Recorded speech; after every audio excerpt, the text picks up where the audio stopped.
একটা জিনিস লক্ষ্য করেছেন, মাছি কিন্তু ফুলের গন্ধ থেকে ময়লার গন্ধে বেশি আকৃষ্ট হয়। ঠিক তেমনই আমাদের সমাজেও কিছু কিছু মানুষ আছে যারা ভালোর থেকে খারাপের সাথেই বেশি মেশে। হ্যালো গাইস, আসসালামু আলাইকুম। সবাই কেমন আছেন? আশা করি সবাই ভালো আছেন। আজকে আপনাদের সাথে শেয়ার করব ভাইরাল ডিম মামার ডিম রেসিপি। ডিম রেসিপিটা কেমন হলো খেয়ে আপনাদের জানাবো। তো চলুন, প্রথমে আমি শুকনো মরিচ তেলে ভাজা একটু গুঁড়া করে নিলাম। তারপর আমি দিয়ে দিলাম ফ্রাই কুচি এবং টমেটো কুচি। এরপর আমি দিয়ে দিলাম ধনিয়া পাতা, কারণ ধনিয়া পাতা না দিলে আসলে এর মজাটাই বোঝা যায় না। তারপর আমি সব কিছু একসাথে মিক্স করব। তার আগে আমি এর ভিতর চাট মশলাটা দিয়ে দেব। এই চাট মশলাটা কিন্তু আপনি যে কোনো ভর্তাতেই দিতে পারেন, এটা অনেক ভালো লাগে। এরপর আমি সব কিছু একসাথে মিক্সড করে নিলাম। তারপর আমি এর ভিতরে দিয়ে দেব টমেটো সস।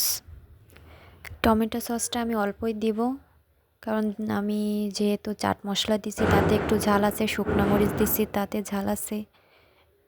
এটা যেহেতু আমার ছেলে খাবে, এই জন্য আমি ঝালটা কম দিব। তো তারপরে যে আমি সব একসাথে মিক্সড করে নিচ্ছি, সব কিছু ভালো করে মিক্সড করে নেব। এর ভিতরে আপনারা চাইলে লেবু রসও দিতে পারেন। যেহেতু আমার ছেলের অ্যালার্জি, তার জন্য আমি লেবুর রসটা দেইনি। লেবুর রসটা দিলে আরও একটু মজা হয়। তো আমি অফ ক্যামেরায় দুটা ডিমে এগুলো দিয়ে দিলাম।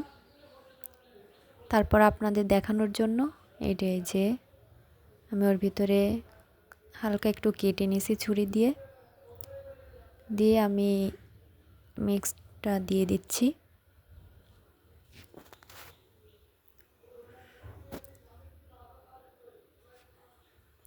তারপরে যে এর ভিতরে এখন আমি সবচেয়ে মজার জিনিসটা দিয়ে দিব, সেটা হচ্ছে প্রাণ চাটনি, তেঁতুল চাটনি।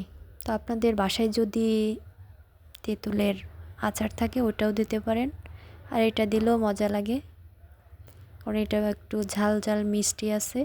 তো আমি এটার উপরে সুন্দর করে দিয়ে দিচ্ছি। তো ভিডিওটা আজকে এই পর্যন্তই। যদি ভিডিওটা ভালো লাগে থাকে তাহলে একটা লাইক করবেন। আল্লাহ হাফেজ। খেয়ে দেখলাম কিন্তু আমার কাছে ভালো লাগে নাই।